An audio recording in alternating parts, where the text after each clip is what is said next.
Lecture में हम discuss करते हैं आइसोमेरिज्म को।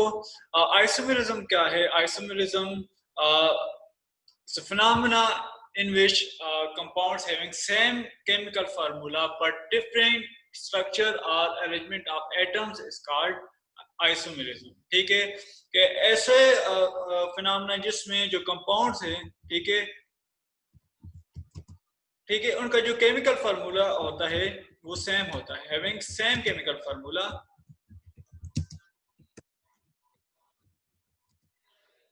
बट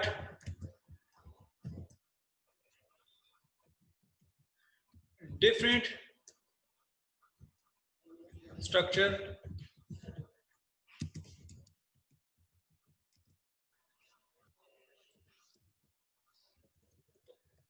और कॉल्ड, उन कंपाउंड्स को हम क्या कहते हैं? आइसोमर कहते हैं।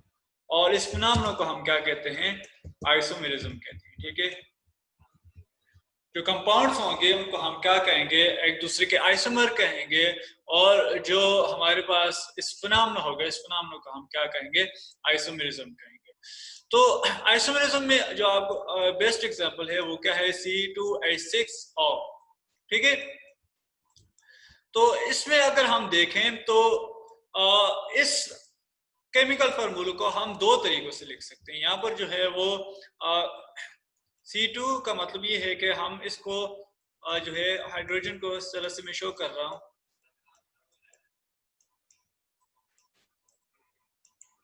ठीक है, तो यहाँ पर जो है, अब यहाँ पर अगर आप स्ट्रक्चर में देखें, ये मैंने इथेनॉल का स्ट्रक्चर जो है वो ड्रा किया है। तो अगर आप इथेनॉल के स्ट्रक्चर को देखेंगे तो यहाँ पर जो है वो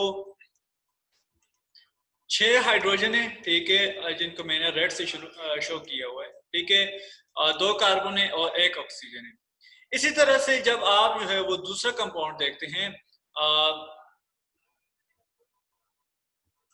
ठीक है, अगर आप इसी तरह से दूसरा कंपाउंड देखते हैं तो यहाँ पर जो है वो इसको हम डाइमिथाइल ईथर कहते हैं। ठीक है, तो ये ईथर फंक्शनल ग्रुप है। तो यहाँ पर भी क्या हो रहा है? 6 ही हाइड्रोजन है जिनको मैं यहाँ पर लाइन से शो कर रहा हूँ। तो इस स्ट्रक्चर में भी 6 हाइड्रोजन है और 2 कार्बन है और 1 ऑक्सीजन है, और इस स्ट्रक्चर में भी। बट ये दोनों क्या है? डिफरेंट कंपाउंड्स हैं। ये जो है वो अल्कोहल फैमिली से बिलोंग कर रहा है। ठीक है, और ये जो है वो ईथर फंक्शनल ग्रुप से वो बिलोंग कर। ठीक है, तो इन दोनों की प्रॉपर्टीज जो है वो एक दूसरे से डिफरेंट, दोनों एक डिफरेंट कंपाउंड्स। तो इनको हम क्या कहेंगे? एक दूसरे के आइसोमर कहेंगे। और इस फिनोमेना को हम क्या कहते हैं? आइसोमेरिज्म कहते हैं। अब बढ़ते हैं इसके टाइप्स की तरफ।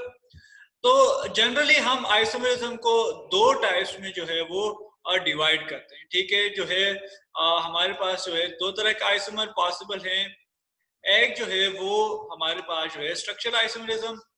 ठीक है,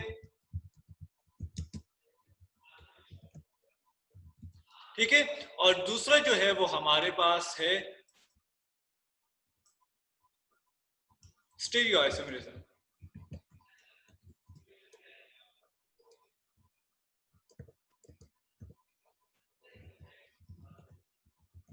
ठीक है, तो दूसरा हमारे पास कौन सा? स्टीरियो आइसोमेरिज्म है। तो अब इन दोनों में बुनियादी फर्क जो है वो क्या है उसको हम डिस्कस करते हैं। स्ट्रक्चरल आइसोमेरिज्म क्या है और स्टीरियो आइसोमेरिज्म क्या है। तो स्ट्रक्चरल आइसोमेरिज्म में यहाँ पर मैंने कहा है कि कंपाउंड्स, इसकी डेफिनेशन में क्या है कि जिनका डिफरेंट स्ट्रक्चर हो या अरेंजमेंट ऑफ एटम जो है वो डिफरेंट हो, तो उसको हम क्या कहते हैं? आइसोमेरिज्म कहते हैं। तो स्ट्रक्चरल आइसोमेरिज्म में क्या होता है? स्ट्रक्चरल आइसोमेरिज्म में ये होता है कि उनके स्ट्रक्चर में डिफरेंस आता है। और वो किस बुनियाद पर आता है? वो क्या होता है? लिंकेज होती है। ठीक है, they have same chemical formula but different linkage among the atoms. ठीक है, तो इनमें जो लिंकेज होती है एटम्स के दरमियान वो क्या होती है? डिफरेंट होती है। ठीक है, एटम्स के दरमियान जो होती है वो लिंकेज क्या आती है? डिफरेंट होती है। इसमें जो बॉन्ड होते हैं वो डिफरेंटली एक दूसरे के साथ लिंक्ड होते हैं। यहाँ पर मैंने आपको एग्जांपल दी थी। यहाँ पर देखिए, यहाँ पर मैंने आपको ये कहा था कि कार्बन जो है वो, यहाँ पर अल्कोहल में देखें, ठीक है, तो कार्बन और ऑक्सीजन जो है इनका लिंक है और साथ में हाइड्रोजन का लिंक है। लेकिन जब आप डाइमिथाइल ईथर को देखते हैं तो यहाँ पर ऑक्सीजन जो है वो दोनों तरफ से कार्बन के साथ लिंक है। तो इनमें क्या हो रहा है, दोनों में जो डिफरेंस आ रहा है वो किसका आ रहा है, लिंकेज का आ रहा है। तो ऐसे आइसोमरिज्म को हम क्या कहते हैं, स्ट्रक्चरल आइसोमरिज्म कहेंगे। ठीक है, इस नाम को हम क्या कहेंगे, स्ट्रक्चरल आइसोमरिज्म कहेंगे कि इनमें जो केमिकल फार्मूला होता है वो सेम होता है, बट इनमें जो अरेंजमेंट होती है एटम्स की, जो लिंकेज होती है, जो बॉन्डिंग होती है, वो क्या होती है, डिफरेंट होती है। डिफरेंट एटम्स जो हैं वो डिफरेंट तरीकों से जो है एक दूसरे से कंबाइन होते हैं। तो इसको हम क्या कहेंगे, स्ट्रक्चरल आइसोमरिज्म कहेंगे। स्टीरियो आइसोमरिज्म में क्या होता है, स्टीरियो आइसोमरिज्म में स्ट्रक्चर फार्मूला भी सेम होता है, स्ट्रक्चर भी सेम होता है, लिंकेज भी सेम होती है, बट जो डिफरेंस आ रहा होता है, जो डिफरेंस आ रहा होगा वो जस्ट किस में आ रहा हो, ओरिएंटेशन में आ रहा होगा। ओरिएंटेशन क्या होती है कि जो उनकी अरेंजमेंट होगी, ठीक है, लिंकेज अलग है और अरेंजमेंट अलग है, तो उनकी जो अरेंजमेंट होगी इन 3 डायमेंशन स्पेस वो क्या होगी, डिफरेंट होगी।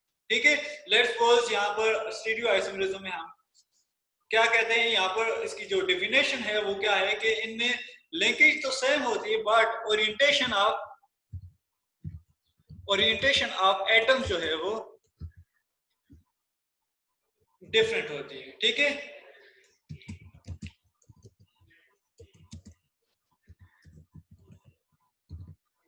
तो इनमें क्या होता है, एटम्स की जो ओरिएंटेशन होती है वो क्या आती है, हमारे पास डिफरेंट आती है, तो उसको हम क्या कहेंगे, स्टीरियो आइसोमरिज्म। यहाँ पर देखें, लेट्स सपोज यहाँ पर जो है वो ट्यूब्यूटीन का मैं अगर स्ट्रक्चर लिखूं, तो ये हमारे पास किस तरह से आ रहा है कि यहाँ पर जो है आप इसको इस तरह से भी लिख सकते हैं।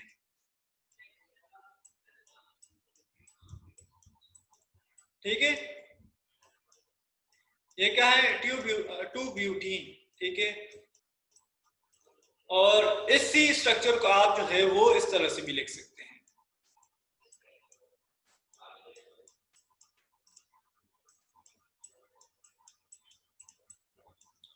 अब यहाँ पर दोनों में देखें, लिंकेज में कोई डिफरेंस आ रहा है, कोई डिफरेंस नहीं आ रहा। ठीक है, यहाँ पर भी जो है कार्बन एक हाइड्रोजन के साथ बॉन्डेड है, ठीक है, और दूसरा मिथाइल ग्रुप के साथ बॉन्डेड है, और यहाँ पर भी जो जो है कार्बन जो है वो डबल बॉन्ड बनाए हुए एक कार्बन के साथ, और एक तरफ जो है मिथाइल ग्रुप अटैच है और दूसरी तरफ हाइड्रोजन अटैच है। ठीक है, यहाँ पर भी दूसरे कार्बन के साथ भी यही सूरत हाल है।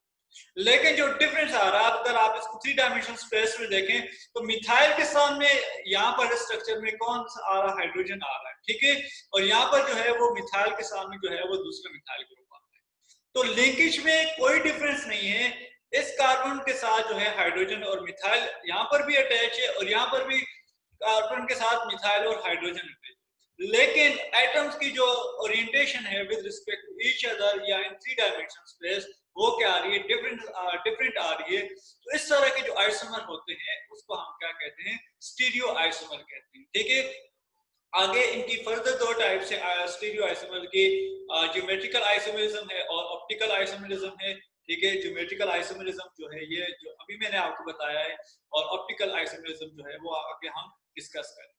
तो अब हम बढ़ते हैं स्ट्रक्चरल आइसोमरिज्म की तरफ। ठीक है, इसकी टाइप्स को देखते हैं कि कौन कौन सी टाइप्स हैं, और इसमें हम आगे इनको डिटेल्स डिस्कस करते हैं। तो स्ट्रक्चरल आइसोमरिज्म अगेन मैंने आपको बताया कि यहाँ पर जो है वो इनमें क्या किस चीज का डिफरेंस आता है, लिंकेज का डिफरेंस आता है स्ट्रक्चरल आइसोमरिज्म में। ठीक है, तो इसको हम क्या कहते हैं कि हम जनरली ये कहते हैं कि इनमें जो एटम्स होते हैं उनका जो केमिकल फार्मूला होता है वो डिफरेंट होता है, बट जो लिंकेज होती है वो हमारे पास डिफरेंट होती है। ठीक है, केमिकल फार्मूला सेम होगा बट डिफरेंट हमारे पास जो है वो लिंकेज होगी, उसको हम क्या कहेंगे, स्ट्रक्चरल आइसोमरिज्म कहेंगे। ठीक है, अब इसकी टाइप्स की तरफ बढ़ते हैं। तो जो हमारे पास की जो फर्स्ट टाइप है, ठीक है, वो क्या है, वो है फर्स्ट टाइप है वो हमारे पास है चेन आइसोमरिज्म। ठीक है,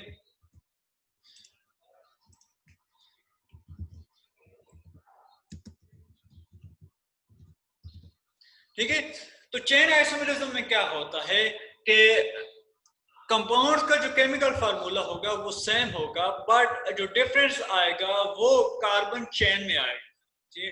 जो कार्बन स्केलेटन होता है उसमें चेनिंग आ रही होती है, तो उसको हम क्या कहते हैं, स्ट्रक्चर चेन आइसोमेरिज्म कहते हैं, ठीक है, या स्केलेटल आइसोमेरिज्म इसको हम कहते हैं। तो इसमें क्या होगा, जो डिफरेंस आ रहा होता है, केमिकल फार्मूला सेम होता है, बट जो डिफरेंस आता है वो किस में आता है, कार्बन चेन के अंदर आ रहा होगा। लेट्स सपोज ब्यूटेन की एग्जांपल लेते हैं, ठीक है। अगर जो है 4 कार्बन होते हैं, अल्केन है, तो उसको हम क्या कहेंगे, ब्यूटेन कहेंगे, ठीक है। तो यहाँ पर जो है लाइन जो है वो किसको रिप्रेजेंट कर रही है, आपको पता है, हाइड्रोजन को रिप्रेजेंट कर रही है, ठीक है। तो इसको क्या नाम दिया जाता है, एन ब्यूटेन का, ठीक है। तो ये क्या है, एन ब्यूटेन। एन किस वजह से लिखा गया है, क्योंकि ये स्ट्रेट चेन है, इस वजह से, ठीक है। अब जब हम इसके साथ दूसरे जो है, अब इसमें देखें जो जनरल फार्मूला C4H10 है, ठीक है। H10 से मुराद ये है कि 10 हाइड्रोजन है, ठीक है। आप इनको काउंट कर सकते हैं, 4 कार्बन और 10 हाइड्रोजन है, ठीक है। तो आप इसका एक स्ट्रक्चर ये भी पॉसिबल है। दूसरा जो अगर आप इसका स्ट्रक्चर लिखना चाहें तो वो जो है वो इस तरह से आपके पास आएगा, जिसको आप आइसो ब्यूटेन कहते हैं, कॉमन नेम है। और अगर आप इसका आयोपेक नेम लिखेंगे तो 2 मिथाइल प्रोपेन होगा, ठीक है। तो ये जो लाइंस हैं हाइड्रोजन को रिप्रेजेंट कर रही हैं, ठीक है। तो इसमें भी देखें, आपके पास 4 ही कार्बन हैं, 10 हाइड्रोजन हैं, लेकिन यहाँ पर देखें ये स्ट्रेट चेन में थे, अब यहाँ पर जो है ये ब्रांच चेन। तो डिफरेंस किस में आया है, डिफरेंस जो है वो आया है जनाब चेन के अंदर, ठीक है। पहले ये स्ट्रेट चेन थी, अब जो है ये ब्रांच में कन्वर्ट हो गई है। तो इस किस्म की जो आइसोमर होंगे उसको हम क्या कहेंगे, चेन आइसोमेरिज्म कहते हैं, ठीक है। तो इसको हम क्या लिखते हैं, आइसोब्यूटेन, ठीक है, इसका कॉमन नेम है। और आयोपेक में इसका जो नेम होगा वो 2 मिथाइल प्रोपेन, ठीक है। तो ये है चेन आइसोमेरिज्म। अब इसके बाद जो बढ़ते हैं हम पोजीशन आइसोमेरिज्म की तरफ बढ़ते हैं, ठीक है। पोजीशन आइसोमेरिज्म जो है वो क्या है, नाम से जाहिर है पोजीशन को जाहिर करना है, ठीक है। तो पोजीशन आइसोमेरिज्म में क्या होता है, बेसिकली पोजीशन आइसोमेरिज्म में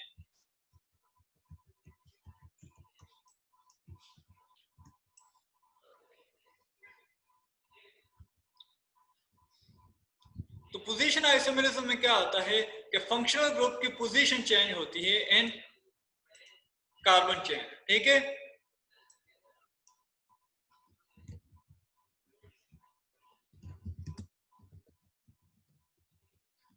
पोजीशन आइसोमेरिज्म में क्या होगा कि केमिकल फार्मूला जो होगा वो सेम होता है, बट जो डिफरेंस आ रहा होता है वो पोजीशन ऑफ फंक्शनल ग्रुप, ठीक है। Different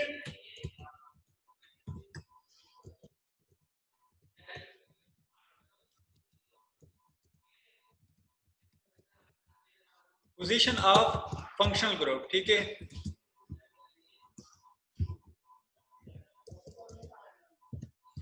position of functional group is different, ठीक है। तो ऐसे आइसोमेरिज्म जिनमें जो केमिकल फार्मूला होता है सेम होता है, बट डिफरेंट पोजीशन होती है फंक्शनल ग्रुप की, तो इस किस्म के जो आइसोमर होते हैं उसको हम क्या कहेंगे, पोजीशन आइसोमेरिज्म कहेंगे। लेट्स सपोज हमारे पास जो है इसकी डिफरेंट एग्जांपल्स हो सकती हैं। यहाँ पर जो है वो मेरे पास जो है यहाँ पर ब्रोमाइड है, इसका जो नेम है वो कौन सा है, 2 ब्रोमो पेंटेन, ठीक है, इसका नेम है।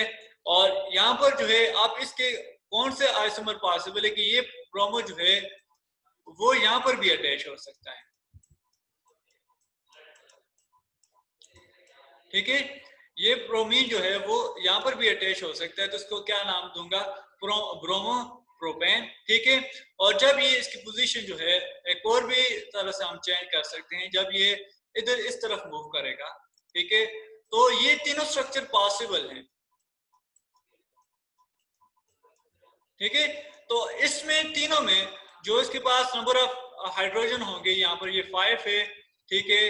हाइड्रोजन की जो तादाद होगी वो 11 ही होगी, ठीक है। और एक जो होगा वो ब्रोमीन होगा। अब तीनों स्ट्रक्चर में जो नंबर ऑफ हाइड्रोजन होंगे, जो नंबर ऑफ अदर एटम होंगे वो सेम होंगे, बट जो डिफरेंस आएगा वो किस में आ रहा है, पोजीशन ऑफ ब्रोमीन। तो ब्रोमीन क्या है, फंक्शनल ग्रुप है, तो फंक्शनल ग्रुप की पोजीशन की चेंज होने की वजह से हमारे पास डिफरेंट कंपाउंड बन रहे हैं, ठीक है। तो इसको हम क्या कहते हैं, पोजीशन आइसोमरिज्म कहते हैं। इसी तरह से यहाँ पर OH भी हो सकता है, डिफरेंट फंक्शन ग्रुप जो है वो आप यहाँ पर लिख सकते हैं। तो यहाँ पर लेट्स सपोज जो है वो OH है, ठीक है। तो वही बात है कि यहाँ पर जो है ये इस अगर कंपाउंड की बात की जाए, ठीक है, तो ये क्या है, 2 पेंटानॉल है, ठीक है। ये जो है पेंटानॉल है, यहाँ पर ये 3 पेंटानॉल, ठीक है। तो ये तीनों जो है वो डिफरेंट कंपाउंड्स है, और वो किसकी वजह से बने, पोजीशन ऑफ फंक्शनल ग्रुप की चेंज होने की वजह से हमारे पास डिफरेंट कंपाउंड है। अब बढ़ते हैं, इसके बाद जो है वो मेटामेरिज्म है, ठीक है। मेटामेरिज्म और पोजीशन आइसोमेरिज्म को समझना इंतहाई जरूरी है, ठीक है। तो मेटामेरिज्म क्या होता है, मेटामेरिज्म जो है वो unequal distribution of alkyl groups on either side of functional group, ठीक है। तो इसको हम क्या कहते हैं, मेटा कहते हैं सेंटर को, ठीक है। तो मेटामेरिज्म का क्या मतलब है, unequal distribution of alkyl group, ठीक है।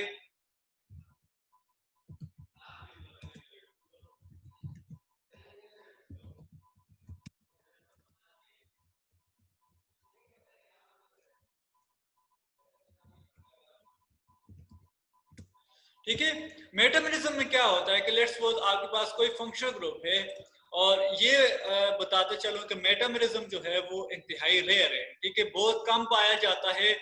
और ये जो है बुनियादी तौर पर डाइवेलेंट जो एटम्स होते हैं, ठीक है, डाइवेलेंट फंक्शनल ग्रुप होते हैं, उनके दरमियान जो है डाइवेलेंट फंक्शनल ग्रुप आप कह लें या एटम कह लें, ठीक है, एटम, ठीक है। तो डाइवेलेंट एटम जो है ऐसा फंक्शन ग्रुप जिसमें डाइवेलेंट एटम मौजूद हो। डाइवेलेंट एटम मौजूद ये कि दो बॉन्ड जो है वो बना रहा हो, जिस तरह से जो है यहाँ पर ऑक्सीजन की मिसाल देता हूँ, ठीक है। तो उनके दरमियान चूंकि मौजूद होता है, तो इस वजह से ये जो है सबसे कम पाया जाता है, ठीक है। चूंकि यहाँ पर जो है किस किस के अंदर ये पॉसिबल है, ऑक्सीजन, ठीक है, ईथर में, ठीक है। और जो दूसरे जो है ये पॉसिबल हो सकता है वो एमाइड्स में, ठीक है, सेकेंडरी अमाइड आप कह लें, तो उनमें जो है वो ये पॉसिबल हो सकता है कि यहाँ पर दोनों साइड पर जो अनइक्वल डिस्ट्रीब्यूशन आएगी, ठीक है, ये आप इसको R1 कह लें और R2 कह लें, ठीक है। तो दोनों तरफ जब इन दोनों की जो अनइक्वल डिस्ट्रीब्यूशन होगी, इसको हम क्या कहेंगे, मेटामेरिज्म कहेंगे। इसके लेट्स सपोज हमारे पास जो है वो एक ये एग्जांपल है, ठीक है, और दूसरा जो है वो ये है, ठीक है। अब यहाँ पर देखें, ऑक्सीजन जो है वो दरमियान में मौजूद है, एक तरफ जो है वो 3 अल्काइल ग्रुप मौजूद हैं, ठीक है, और दूसरी तरफ एक अल्काइल ग्रुप है। और यहाँ पर इस नीचे स्ट्रक्चर में दोनों तरफ जो है वो दो कार्बन जो है वो मौजूद है।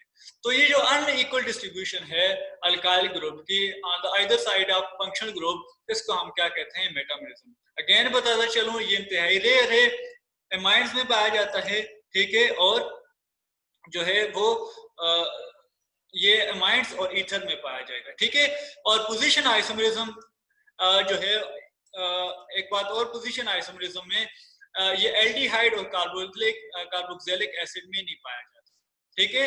पोजीशन आइसोमेरिज्म जो है वो एल्डिहाइड और कार्बोक्सिलिक एसिड में नहीं पाया जाता। तो इसकी रीजन क्या है, उसकी रीजन ये है कि जब हम एल्डिहाइड का फंक्शनल ग्रुप देखते हैं, तो ये कार्बन नंबर फर्स्ट से शुरू होता है, फर्स्ट कार्बन से ही शुरू होता है, ठीक है।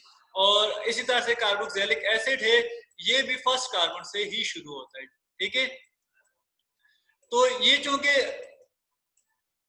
पहले नंबर पर ही मौजूद होते हैं, एंड पर ही मौजूद होते हैं, तो इस वजह से इनकी पोजीशन जो है वो आप चेंज नहीं कर सकते। तो इस वजह से एल्डिहाइड और कार्बोक्सिलिक एसिड में पोजीशन आइसोमेरिज्म जो है वो पॉसिबल नहीं है। इसी तरह से जो जब हम मेटामेरिज्म की बात करते हैं, तो मेटामेरिज्म जस्ट जो है वो ईथर और एमाइड्स में पाया जाता है, इसके अलावा जो है वो मेटामेरिज्म जो है वो एग्जिस्ट नहीं करता, वो इंतहाई रेयर जो है मौजूद होता है, ठीक है। तो डाइवेलेंट जो एटम होते हैं उनके अंदर जो है मेटामेरिज्म पॉसिबल होता है, तो यही वजह है कि ये इंतहाई रेयर होता है, ठीक है, एमाइड्स और ईथर में पाया जाता है। ठीक है। अब बढ़ते हैं, जो हमारे पास नेक्स्ट टाइप है वो है हमारे पास फंक्शनल ग्रुप आइसोमेरिज्म। ठीक है, तो फंक्शनल ग्रुप आइसोमेरिज्म में क्या होगा, फंक्शनल ग्रुप आइसोमेरिज्म में फंक्शनल ग्रुप क्या होगा, चेंज हो जाएगा। ठीक है, तो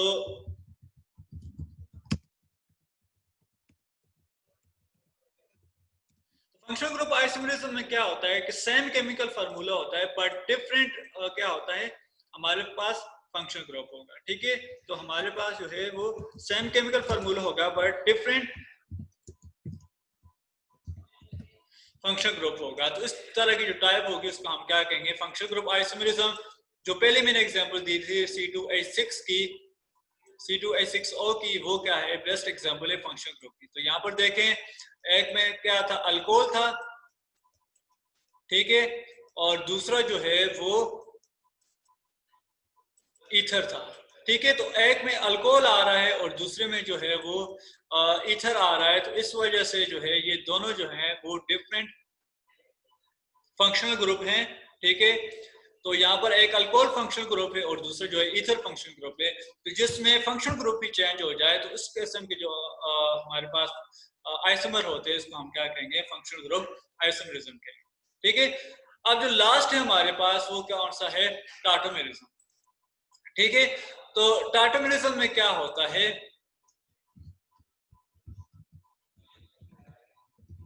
ठीक है, टाटोमेरिज्म में क्या होता है, बेसिकली हमारे पास डायनामिक इक्विलिब्रियम में दो फॉर्म्स होती हैं कि उनमें ट्रांसफर ऑफ प्रोटॉन होता है। ठीक है, हाइड्रोजन की ट्रांसफर हो रही होती है from one form to another form.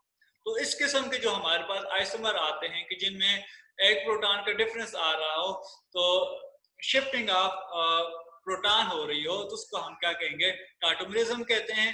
ठीक है, तो लेट्स सपोज इसकी जो एग्जांपल है वो हमारे पास कीटोन है।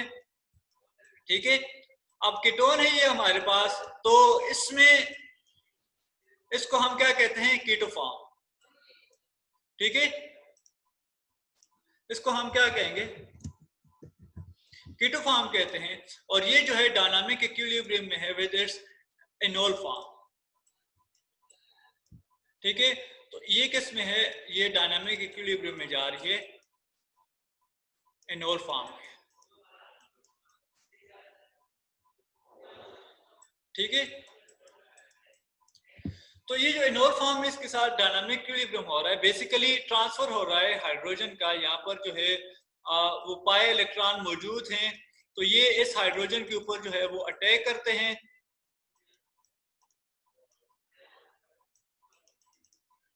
ठीक है, इस हाइड्रोजन के ऊपर जो है वो अटैक करते हैं और दोबारा जो है ये डबल बॉन्ड जो है वो इधर आ जाता है, तो जिसकी वजह से आपके पास जो है ये स्ट्रक्चर बन जाता है। ठीक है, यहाँ पर जो पाई इलेक्ट्रॉन है इस हाइड्रोजन के ऊपर अटैक करते हैं, यहाँ पर जो इलेक्ट्रॉन है ये इधर अटैक करके डबल बॉन्ड बना लेते हैं, यहाँ पर OH बन जाता है और यहाँ पर जो है वो डबल बॉन्ड बन जाता है। तो इसको हम क्या कहते हैं, एनोल कहते हैं। ठीक है, तो ये था हमारे पास टाटोमेरिज्म।